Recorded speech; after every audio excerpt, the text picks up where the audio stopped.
Assalamualaikum warahmatullahi taala wabarakatuh. Perkenalkan, nama saya Gifirman Maulana dengan NIM 1801350.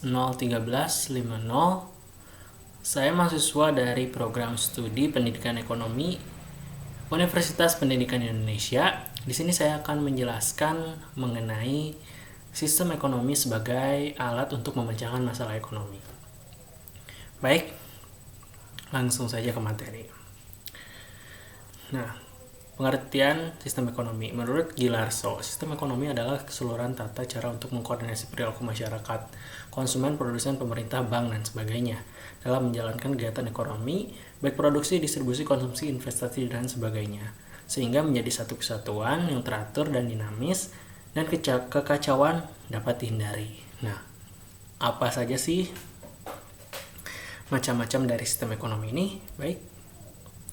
Nah, di sini ada sistem ekonomi komando atau komunis, ada sistem ekonomi pasar atau kapitalis, ada sistem ekonomi campuran, dan yang terakhir ada sistem demokrasi ekonomi yang diterapkan oleh negara Republik Indonesia. Baik, lanjut. Nah, di sini ada sistem ekonomi komando atau komunis ya. Pencetusnya adalah Karl Marx. Nah, ciri-ciri dari sistem ekonomi komando ini adalah seluruh kegiatan ekonomi ini diatur oleh pemerintah, seperti itu. Baik, lanjut. Nah, di sini ada kebaikan dan keburukannya. Saya akan membacakannya salah satu saja karena untuk mempersingkat waktu. Yang pertama ada pemerintah bertanggung jawab sepenuhnya terhadap perekonomian. Itu kebaikannya. Keburukannya, hak milik perseorangan tidak ada karena diatur oleh negara, seperti itu. Lanjut. Nah, di sini ada sistem ekonomi pasar atau kapitalis. Nah, di sini pencetusnya ada Adam Smith ya. Nah, sistem kapital ini adalah sistem ekonomi yang semata-mata mementingkan kapital yaitu modal untuk mendapatkan kapital yang lebih besar lagi. Nah, seperti itu. Nah, ciri-cirinya sebagai berikut bisa dibaca. Saya akan bacakan saja satu. Semua alat dan sumber produksi dikuasai oleh perorangan, seperti itu. Lanjut. Nah, di sini ada kebaikan keburukannya ya. Bisa dibaca semuanya. Yang pertama, setiap individu bebas mengatur katanya, dan keburukannya adalah menimbulkan eksploitasi, menimbulkan monopoli, seperti itu. Nah, yang terakhir yang ketiga di sini ada sistem ekonomi campuran. Nah, sistem ekonomi campuran ini adalah keseimbangan antara pemerintah dan swasta. Sistem ekonomi campuran ini juga memiliki ciri-ciri sebagai berikut. Yang pertama, gabungan dari sistem ekonomi dan sistem ekonomi komando atau komunis dan sistem ekonomi pasar atau kapitalis, seperti itu. Baik, lanjut. Nah, di sini ada sistem demokrasi ekonomi.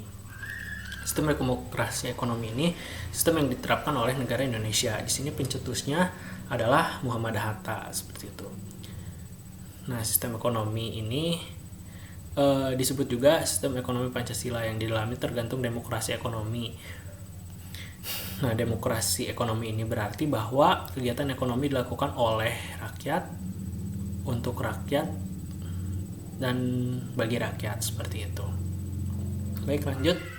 Nah, di sini ada landasan pokok mengenai mengenai sistem ekonomi demokrasi. Bisa dibaca ya. Di sini pasal 33 ayat 1, 2, dan 3 dan 4 Undang-Undang 1945, seperti itu. Lanjut. Nah, di sini ada ciri-ciri positifnya. Yang pertama, perekonomian disusun sebagai usaha bersama atas asas kekeluargaan, seperti itu. Ada cabang-cabang produksi yang penting bagi negara dan menguasai hidup orang banyak itu dikuasai oleh negara agar tidak dimonopoli oleh perseorangan, seperti itu. Nah, berikut keburukannya itu adalah ciri negatifnya. Yang pertama ada free fight liberalism, yaitu menumbuhkan eksploitasi manusia dan bangsa lain, seperti itu. Nah, mungkin cukup sekian materi yang saya sampaikan. Mohon maaf, memang waktunya hanya 5 menit saja. Mohon maaf apabila banyak kesalahan dan kurang dipahami. Sekian, wassalamualaikum warahmatullahi wabarakatuh.